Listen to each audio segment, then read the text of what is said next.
আচ্ছা, কীভাবে আপনারা 2 থেকে 3 বার করে এপ্লাই করবেন? ১ম এ আপনারা এখানে কার্ড এড করার পরে এরকম দেখতে পারবেন। আ তখন এপ্লাই না করে আপনার টেলিগ্রামে চলে যাবেন। দেখবেন যে টেলিগ্রামে এরকম ব্যানার আসতেছে। মানে তখন টেলিগ্রামেরটা এপ্লাই করে নিবেন। এপ্লাই করে নেওয়ার পর টেলিগ্রামেরটা বাই করে নিবেন। আচ্ছা, বাই যখন ওয়ান ট্যাপ বাই যখন ক্লিক দিবেন তখন কিন্তু বাই হয়ে যাবে। সেখানে বাই হয়ে যাওয়ার পরে একটু ওয়েট করবেন। আচ্ছা, বাই যখন সাকসেসফুল হয়ে যাবে তখন নো থ্যাঙ্কস বা ক্লিক দিলে, না দিলে সমস্যা নেই। দেওয়ার পরে আবারও মিনিমাইজ করে যে আপনার হচ্ছে প্লে স্টোরে চলে যাবেন। ওখানে যে অ্যাপ্লাই না করে রেখে আসছিলেন, ব্যাকগ্রাউন্ডে রাখছিলেন বা মিনিমাইজ করে রাখছিলেন, ওইখানে আবার ফেরত যাবেন। আচ্ছা, ওখানে ফেরত যাওয়ার পরে দেখবেন যে ওখানেও কিন্তু অ্যাপ্লাই বাটন থাকবে। যেমন এই যে দেখতে পাচ্ছেন আমার কিন্তু এখানে কিন্তু অ্যাপ্লাই বাটন আছে। তো এখানে আবার অ্যাপ্লাই করে দিবেন। কোডাতে ব্যাকে দিলে কন্টিনিউ আসলে তো আর ৩ বার নিতে পারবেন। ব্যাকে দিবেন, ব্যাক বাটনে ক্লিক দিবেন। যদি এরকম আসে কন্টিনিউ মারবেন।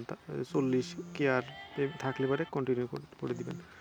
আচ্ছা, এরপর ফের টেলিগ্রামে চলে যাবেন। যাওয়ার পরে আবারও ১৫০ করে ২ বার আমাদের স্টার পাঠিয়ে দিবেন। ওই ইনকাম জোনের আইডি সিলেক্ট করে পাঠিয়ে দিবেন।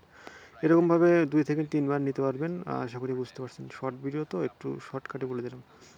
আর প্রথমে যে টেলিগ্রামের কথা বললাম ওখানে কিন্তু ওই গিফটে যে সিলেক্ট করলে ইনকাম জোনে ওইখানে ওই ব্যানারটা শো করে। তো ওভারঅল এটাই আর কি, আপনারা এরকমভাবে করে নেবেন। এরকম আসলে আইআরকিতে ক্লিক দিয়ে অন টপ বাই দিবেন। ২ বার অ্যাপ্লাই করলে ২ বার মারবেন, ৩ বার অ্যাপ্লাই করলে ৩ বার মারবেন। তো এটাই হচ্ছে ওভারঅল বিষয়। আশা করি বুঝতে পারছেন। আপনারা সবাই করে নেবেন।